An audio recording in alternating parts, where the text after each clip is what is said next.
구치소에서 회장님을 꼭 빼내겠습니다. 그 한마디를 끝으로 면회실 문이 닫히고 세상의 소음이 다시 들려오기 시작했어요. 오범수는 말없이 돌아섰고 차창밖 풍경은 유난히도 공허하게 스쳐 지나갔죠. 하지만 그 마음은 오히려 복잡하지 않았습니다. 복잡한 감정은 다 던져두고 이제는 행동으로 갚을 차례라 여겼거든요. 오늘은 본격적으로 독고탁을 빼내기 위한 오범수와 오강수의 이야기입니다. 구독과 좋아요는 사랑입니다. 그날 밤 오범수는 사무실 책상 앞에 앉아 조용히 자료를 꺼내 들었습니다. 책상 위엔 독고탁의 수감사유, 청운주조 인수 당시의 회계 장부, 공증서류, 복사본이 어지럽게 펼쳐져 있었고 노트북 화면엔 탄원서 양식이 깜빡이고 있었어요. 하지만 마음은 쉽게 펜을 들지 못했습니다.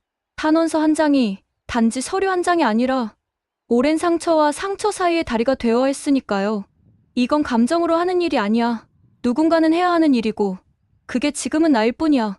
그는 세리에게 말하지 않았습니다. 그녀가 더 울지 않도록 아무 말도 꺼내지 않았죠. 하지만 속으로는 다짐하고 있었습니다. 이건 누구를 위한 동정도 단순한 가족 의리도 아니라는 걸. 가족이 된다는 건 피로만 이어지는 게 아니라는 걸. 그리고 어쩌면 진심을 다해 손을 내밀 때 그 사람이 진짜 가족이 된다는 걸. 그날 새벽 오범수는 한 문장을 또박또박 적기 시작했습니다. 피고인 독고탁은 지난 삶을 철저히 반성하고 있으며 펜끝은 떨렸지만 마음은 단단히 가라앉아 있었어요. 이건 누구를 위한 용서가 아니라 함께 살아가기 위한 결단이었으니까요. 형님, 독고탁 회장 탄원서 부탁드립니다. 오범수는 어렵게 말을 꺼냈지만 이번엔 단순히 결심을 알리기 위함이 아니었습니다. 그는 손에 들고 있던 탄원서 초안을 꺼내 보이며 정중히 말을 이었죠. 근데 이게 저 혼자만 쓴다고 되는 게 아니라서요. 독수리술도가 운영자인 형님, 그리고 형수님 동의서도 함께 있어야 설득력이 생깁니다. 오천수는 조용히 고개를 끄덕이더니 결심한 듯 말없이 서랍을 열었습니다. 그 안에서 꺼낸 건 이미 작성된 서류였어요. 깨끗한 봉투에 담긴 동의서 2장, 그리고 그 위엔 오천수, 마광숙이라는 또렷한 이름이 적혀 있었죠. 형님, 우린 며칠 전부터 마음 정했어. 형수님이랑도 충분히 이야기했고 오범수는 말없이 고개를 숙였습니다. 혼자 끙끙 앓던 시간들이 부끄러울 정도였죠. 오천수는 한참을 침묵하더니 천천히 말을 이었습니다. 신라주조 사건 이후 나는 솔직히 독고탁이란 사람 다시 보고 싶지도 않았어. 술도가 망할 뻔했잖아. 우리 가족 다 끝나는 줄 알았으니까. 그의 목소리는 담담했지만 그 안엔 오래된 상처가 묻어나 있었어요. 근데 그 사람 안에 너랑 세리 씨가 있어. 그리고 장미애 씨와 막내 강수도 있지. 결국 그 사람만 외면한다고 다 끊어지는 건 아니더라. 형수도 똑같았어. 우리가 미워하는 건 그 사람이지만 그 사람 뒤에 있는 가족까지 버리면 그건 아니지 않느냐고 하더라. 오범수는 그제야 고개를 들었습니다. 자신이 생각했던 것보다 이 가족은 훨씬 더 단단했습니다. 고마워요. 천수영 그래도 독고탁 회장에게 우리 가족 앞에서의 사과는 받도록 해요. 그 순간 방문 틈 너머에서 그 대화를 조용히 듣고 있던 사람이 있었어요. 바로 오강수였습니다. 그는 형들의 대화를 들으며 조용히 입술을 깨물었죠. 속으로 생각했습니다. 나도 뭔가 해야 하지 않을까? 조용히 등을 돌린 오강수의 눈빛은 처음과 달랐습니다. 이제는 도망치지 않겠다는 작은 결심이 피어오르고 있었죠. 강수씨, 무슨 일 있어요? 점심시간이 한창인 회사 식당. 오강수는 젓가락질을 멈춘 채 식판만 멍하니 바라보고 있었어요.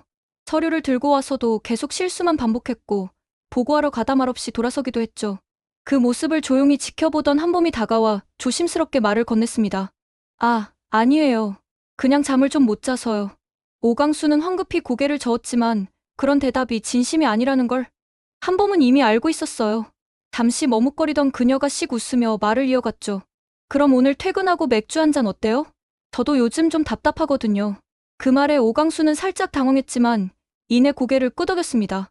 누군가가 조용히 곁을 내주는 순간이 이렇게 고마울 줄은 몰랐거든요. 퇴근 후 회사 근처 조용한 맥주집. 두 사람은 맥주잔을 부딪히며 어색하게 웃었고 몇 모금의 술이 오강수의 굳은 마음을 서서히 푸어냈습니다. 사실은 어머니 때문에요. 독고탁 회장님이 구속되면서 엄마도 세리 씨도 완전히 무너졌어요. 근데 전 아무것도 못하고 있잖아요. 오강수는 시선을 떨구며 말을 이었습니다. 난 형들도 아니고 범수 형처럼 똑똑해서 법을 잘 아는 사람도 아니고 엄마는 나만 보면 더 미안해하시고 그냥 나도 도망치고 싶은 마음뿐이에요. 한봄은 조용히 그 말을 들으며 맥주잔을 내려놓았습니다. 처음 듣는 고백이었지만 이상하게 마음이 아팠어요. 오강수라는 사람의 외로움이 자신의 과거와 묘하게 겹쳐졌거든요. 술자리는 길지 않았습니다. 두 사람은 조용히 자리에서 일어섰고 한봄은 돌아오는 길에 문자 하나만 남겼습니다. 오늘 얘기해줘서 고마워요. 그리고 저 강수 씨 응원해요. 그날 밤 집에 돌아온 한봄은 마주 앉은 아버지 한동석에게 조심스럽게 입을 열었습니다. 아빠 강수 씨 좀 도와주시면 안 돼요? 한동석은 딸의 말에 잠시 생각에 잠겼습니다. 가족이 아니었다면 애초에 끼어들 이유도 없었다. 하지만 지금은 등 돌릴 수 없었다. 다음날 아침 LX 호텔 라운지 한쪽 테이블. 한동석은 말없이 커피잔을 내려놓으며 두 사람을 바라봤습니다. 테이블엔 오범수와 오광수가 나란히 앉아 있었고 둘 다 말없이 긴장한 눈빛이었죠. 두 사람 다 혼자 싸우고 있더군. 어제 한봄이 통해서 강수군 이야기 들었어. 왜 나한테 말하지 않았어? 나 좀 서운하려고 해. 한동석의 목소리는 웃고 있었지만 낮고 단단했습니다. 짧은 말 속에 지난 며칠 동안 지켜본 침묵의 배려가 그대로 담겨 있었죠. 안 그래도 독수리 술도가에서 독고탁 회장 탄원서를 써줬다는 이야기를 들어서 알고는 있었어. 광숙 씨가 따로 말 꺼내지 않아서 최대한 나서지 않으려고 했는데 한봄이가 먼저 말도 꺼냈고 이야기 들어보니 두 사람이 고군분투 중이라고 해서 나도 가만히 있을 수 없겠다라고 판단했어. 이 일 나도 함께 하겠네. 이제 우린 남이 아니잖아. 다 가족이지 않나? 그 말에 오강수는 조용히 고개를 떨궜고 오범수는 말없이 눈을 감았다 떴습니다. 그들이 바란 건 거창한 해결책이 아니었습니다. 단지 누군가 곁에 있어 준다는 믿음, 그 하나만으로도 벅찼던 거죠. 그날 저녁 이 이야기를 들은 마광숙은 한동석 앞에 조용히 앉아 말했습니다. 고마워요. 여보가 이렇게 나서주니까 마음이 참 든든해. 마광숙의 눈빛엔 미안함과 고마움이 겹쳐져 있었어요. 자신이 감당해야 할 몫이라고 생각했던 일들에 한동석이 이렇게 자연스레 발을 들여주었다는 사실이 한편으론 낯설고 또 한편으론 너무 따뜻했죠. 한동석은 웃으며 고개를 저었습니다. 광숙 씨, 그 말 이젠 그만해요. 우린 이제 한 가족이에요. 도와야죠. 서로가 서로를. 그 짧은 대답이 광숙의 어깨를 부드럽게 풀어주었습니다. 낯설었던 인연들이 가족이라는 이름으로 스며들고 있었어요. 가슴 깊은 곳에서 오래 굳어있던 불안도 서서히 풀려가는 순간이었습니다. 용서는 감정의 영역이었지만 구하는 건 법의 손이어야 했다. 그래서 이번엔 감정보다 증거가 먼저였다. 한동석의 도움을 받기로 한 이후 오범수는 술도가 안에 남겨진 서류들을 하나하나 정리해나갔습니다. 독고탁의 수감 사유인 청운주조 인수 비리는 단순한 횡령이 아니었습니다. 서류 곳곳엔 모호한 자금 흐름, 실체 없는 거래 계약서, 그리고 회장 명의로 처리된 내용들이 눈에 띄었죠. 이걸 혼자서 다 책임질 수는 없는데요. 범수는 결국 서류를 들고 LX 호텔 회장실을 찾아갔습니다. 그의 손엔 묵직한 문서철이 들려 있었고 표정은 결심이 서린 얼굴이었죠. 한 회장님, 이 계약 구조 처음부터 독고탁 회장 혼자 결정하실 수 있는 건 아니었던 것 같습니다. 제 판단이 맞다면 내부 공모자나 누군가 독고탁 회장에게 의도적으로 책임을 전가하려는 다른 세력이 있었던 것 같아요. 한동석은 문서를 조용히 훑어보더니 고개를 끄덕였습니다. 맞아. 이건 그냥 도장만 찍은 사람한테 뒤집어 씌우기 딱 좋은 구조야. 곧바로 한동석은 전화기를 들어 오랜 시간 함께 일해온 법률 고문을 호출했습니다. 수사 경력까지 있는 전직 검사 출신의 기업 전문 변호사. 상대가 검찰이든 법원이든 밀릴 일 없는 인물이었죠. 이 사건, 감정으론 안 풀려요. 법적으로도 대응해서 독고탁 회장이 진짜 책임져야 할 부분이 어딘지를 정확히 밝혀야 해요. 오범수의 말에 변호사는 고개를 끄덕이며 이렇게 말했습니다. 지금까지 나온 정보만 봐도 적어도 전체 책임을 독고탁 한 사람에게 지우는 건 무리가 있어 보입니다. 공모자 색출과 행위 책임 비중 조정이 가능할 겁니다. 그 말에 오범수는 깊은 숨을 내쉬었습니다. 이제야 본격적인 싸움이 시작된다는 실감이 들었죠.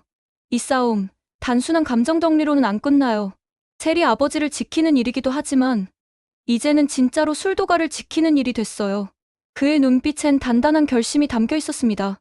다시 무너지지 않기 위해 이번엔 철저히 그리고 냉정하게 싸우기로 했던 거죠.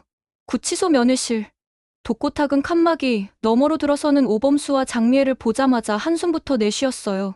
이 사람아, 넌 또 왜 저 여편네를 데리고 온 거야? 너랑 마주치고 앉아있는 것도 벅찬데 아주 둘씩 짝 지어서 오고 난리구만. 여전한 말투에 오범수는 슬쩍 웃으며 자리에 앉았고 장미애도 말없이 맞은편에 앉았습니다. 회장님, 자료 검토하다가 이상한 점이 나왔습니다. 그날 회장님 명의로 된 계약, 누가 일부러 책임을 회장님한테 넘기려고 구조 짠 정황이 보여요. 독고탁은 말없이 서류를 들여다보다가 피식 웃었습니다. 그려. 세상살이 별거 있냐? 도장 찍은 놈이 죄지. 늘 그래왔지 뭐. 그 말 하실 줄 알았습니다. 오범수는 담담하게 받아쳤어요. 하지만 이번엔 회장님이 말 안 하면 아무도 안 도와줍니다. 재판장에서 꼭 정리해서 말씀하셔야 해요. 한 회장님도 도와주시기로 하셨어요. 독고탁은 눈을 질끈 감았다가 뜨며 고개를 끄덕였습니다. 잠시 정적이 흘렀고 장미애가 조용히 입을 열었습니다. 몸은 좀 괜찮아? 내면의 신청은 왜 거절한 거야? 독고탁이 슬쩍 짜증을 내며 뭐 이쁜 얼굴이라고 또 봐. 이혼하겠다고 난리칠 때는 언제고 도장도 찍어줬는데 뭐 볼 게 있다고 여기까지 왔냐? 놀려먹으려고 왔냐? 나 당신이랑 이혼? 안 해. 장미애는 태연하게 대꾸했습니다. 당신 여기서 나온 다음에나 다시 얘기해요. 세리도 기다리고 있어. 그러니까 고집부리지 말고 범수가 시키는 대로 하고 여기서 나올 생각이나 해요.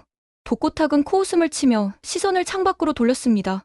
참말로 아직도 말은 안 져. 어딜 가나 끝까지 할 말 다 하고 사는 여자네 당신은. 그러면서도 그 말 끝이 뚝 끊기고 표정이 살짝 흐려졌어요. 툴툴거리는 말 뒤에 숨은 감정이 어쩐지 그대로 들켜버린 듯 했습니다. 면회 시간이 끝나고 세 사람이 일어섰을 때 독고탁은 무언가 생각난 듯 오범수를 다시 불렀습니다. 오 교수. 오범수가 돌아보자 독고탁은 조심스레 말을 이었죠. 아까 내가 보여준 서류 그거 보니까 문득 생각나더라. 소전무, 그 자식이 예전에 주주 몇하고 수상한 움직임이 있었어. 기억나는 것도 있고 뭔가 냄새가 나. 한번 제대로 알아봐줘. 오범수는 고개를 끄덕이며 대답했어요. 네, 회장님. 이제부터는 뒤로 안 숨고 정면으로 갈 겁니다. 그렇게 문이 닫히고 독고탁은 혼자 남았습니다. 말은 여전히 날이 서 있었지만 가슴 한쪽이 조용히 뜨거워지고 있었습니다. 끝났다고 생각한 싸움이 진실이 드러나면서 새로운 국면을 맞이했습니다. 오범수가 제출한 증거자료와 한동석의 조언을 바탕으로 독고탁의 재판은 서서히 흐름을 바꿔가기 시작했어요. 소전무가 청운주주의 핵심 주주들과 손잡고 독고탁에게 모든 책임을 덮어씌우려 했던 정황이 드러난 겁니다. 결정적인 것은 한때 등을 돌렸던 일부 주주들이 양심의 가책을 느끼고 뒤늦게나마 탄원서에 서명했다는 사실이었죠. 독고탁 회장은 모든 결정을 단독으로 내린 게 아니었습니다. 당시 이사회 회의록에 따르면 법정에서 읽혀진 탄원서에는 그간 독고탁이 어떤 방식으로 이용당했는지 또 얼마나 침묵 속에서 혼자 책임을 떠안았는지가 담겨 있었어요. 한동석은 그날 법정 한켠에서 묵묵히 재판을 지켜봤고 오범수는 손끝까지 땀이 맺히도록 떨고 있었습니다. 피고 독고탁에 대해 징역 2년에 집행유예 3년을 선고합니다. 순간 법정은 조용해졌고 독고탁은 천천히 눈을 감았다 떴습니다. 웃지도 울지도 않았지만 그 눈빛 안엔 말로 다 할 수 없는 해방감이 담겨 있었죠. 출소 당일 그는 간단한 수속을 마치고 마중 나온 사람들을 향해 조용히 걸어갔습니다. 그를 향해 걸어온 사람은 오천수였습니다. 다음 순간 두 사람 사이의 거리에서 묘한 긴장과 기대가 교차했죠. 이제 말보다 먼저 껴안아야 할 순간이 다가오고 있었습니다. 무릎 꿇으려던 독고탁의 움직임을 막아선 건 오천수의 단호한 손끝이었습니다. 그만하십시오. 독고탁 회장님. 그날 저랑 형수님이 탄원서에 도장 찍었을 때부터 이미 다 용서한 거였어요. 그 말을 듣고도 한동안 말을 잇지 못하던 독고탁은 고개를 깊이 숙인 채 천천히 몸을 일으켰습니다. 술도가 마당엔 오영재와 아내들, 마광숙, 한동석, 장미애, 그리고 한켠에 조용히 서 있는 오광수까지 모두가 지켜보고 있었어요. 독고탁은 조심스레 말을 꺼냈습니다. 세리랑 범수, 그동안 나 때문에 많이 힘들었지. 특히 너, 범수야. 나 같았으면 진작 등을 돌렸을 거야. 오범수는 눈을 피하지 않고 조용히 받아쳤죠. 처음엔 그럴까 했죠. 근데 세리 아버지니까요. 세리 힘들게 하고 싶지 않아서 여기까지 왔습니다. 그 말에 세리는 고개를 숙였고 장미애는 조용히 그녀의 등을 토닥였어요. 독고탁은 한숨을 내쉬며 마치 오랜 응어리를 끊어내듯 중얼거렸습니다. 두 사람, 그만큼 서로 아끼는 거 내가 이제는 안다. 우리 세리만이 아껴줘라. 세리의 눈에서 눈물이 뚝 떨어졌고 오범수는 그녀의 손을 살며시 잡았습니다. 잠시 후 독고탁은 사람들이 예상하지 못한 방향으로 시선을 돌렸습니다. 강수야, 뜻밖의 호출에 오강수는 어깨를 움찔했지만 고개를 들었어요. 너랑 친해질 수 있어 라고 확신은 못하겠다. 하지만 너는 죄가 없다는 건 진작 알고 있었어. 괜한 내가 자존심에 미애만 원망해야 하는데 너까지 미워 보였구나. 정말 미안하다. 나랑은 천천히 친해지더라고. 미애는 자주 만나서 놀아줘라. 오강수는 아무 말 없이 고개를 끄덕였고 그 눈동자엔 처음 느껴보는 낯선 따뜻함이 번졌습니다. 그리고 세리한테 들었어. 한 회장 도움받을 수 있게 해줬다며. 고맙다. 생각보다 어른 다 됐더라. 어색하게 웃는 강수의 뺨이 붉어졌습니다. 그리고 마지막으로 독고탁은 조심스럽게 장미애를 바라봤어요. 너한테도 할 말이 많다. 근데 일단은 고맙다. 그날 면회와줘서 옆에 있어줘서. 장미애는 잠시 숨을 고른 뒤 조용히 말했습니다. 나는 이혼 안 한다는 말 그때도 진심이었어요. 당신 아직 나랑 웃는 법 안 잊었잖아. 이제 좀 덜 툴툴거리고 웃어요. 나도 기다릴 테니까. 그 말에 독고탁은 평생 처음처럼 어색한 그러나 진심 어린 미소를 지었어요. 그 순간 마당을 감싸는 바람처럼 오영재의 어머니 공주실의 목소리가 멀리서 들려왔습니다. 에이그, 이제 됐다. 그만 울고 밥부터 먹자 이것들아. 웃음과 눈물 사이에서 사람들은 각자의 자리로 향했고 독고탁은 마당 한가운데 홀로 서 있다가 조용히 입을 뗐습니다. 고맙다, 다들. 다시 이 자리에 서게 해줘서. 그제야 가족이라는 단어가 이들에게 다시금 온기처럼 다가오기 시작했습니다. 한봄 씨에게 말 안 했으면 진짜 힘들었을 거야. 고맙다, 강수야. 조용한 술도가의 뒷마당, 오범수는 벤치에 앉아 오강수에게 담담하게 말을 건넸어요. 따로 할 말이 있다며 불러낸 자리였지만 얼굴에 걱정보단 다행스러움이 먼저 묻어났죠. 오강수는 어색하게 웃으며 고개를 숙였어요. 저도 그게 그렇게까지 도움이 될 줄은 몰랐어요. 사실 제가 한 일은 없고 그냥 한봄 씨가 너무 고맙죠. 그 말이 채 끝나기도 전에 오강수의 휴대폰이 울렸습니다. 화면에 한봄이라는 이름이 떠 있었죠. 전화를 받은 오강수의 목소리는 평소보다 한결 부드러웠습니다. 한봄 씨. 네네, 저 지금 괜찮아요. 정말 고마워요. 진짜로. 옆에서 듣고 있던 오범수는 묵묵히 고개를 끄덕이며 오강수의 등을 가볍게 두드렸고 통화를 마친 오강수는 웃으며 자리에서 일어섰어요. 이제 형수님 계신 대로 가봐야 할 것 같아요. 두 분 이야기 나누세요. 그렇게 자리를 떠난 오강수를 향해 한 번 더 고개를 끄덕인 범수는 뒤늦게 다가오는 익숙한 발소리에 몸을 돌렸습니다. 세리야, 교수님. 두 사람은 말없이 서로를 바라보다가 조용히 끌어안았어요. 마치 그동안의 모든 고생과 오해가 그 포옹 하나로 정리되기라도 하듯이 말이죠. 정말 고마워요, 교수님. 아빠가 그렇게 말해줄 줄은 정말 몰랐어요. 세리의 눈가엔 눈물이 고였고 범수는 조용히 그녀의 등을 토닥였어요. 이젠 우리 모두 다시 시작할 수 있어. 가족으로. 그 순간 아장아장 걸어오는 작은 발소리에 두 사람은 동시에 고개를 돌렸습니다. 한이가 두 팔을 벌리며 엄마 하고 달려왔죠. 세리는 아이를 품에 안으며 또 한 번 눈물을 흘렸고 범수는 그런 두 사람을 보며 조용히 웃었습니다. 이제 진짜 가족이 되려는 사람들의 이야기는 거기서 다시 시작되고 있었어요. 오늘의 이야기는 여기까지입니다. 이번 주 마지막 회차를 남겨두고 있는 독수리 오영재를 부탁해입니다. 많은 관심 가져주시고 오늘 이야기가 마음에 드셨다면 구독과 좋아요 부탁드립니다. 그리고 여러분의 생각들도 남겨주시면 제작에 큰 도움이 될 것 같습니다. 시청해주셔서 감사합니다.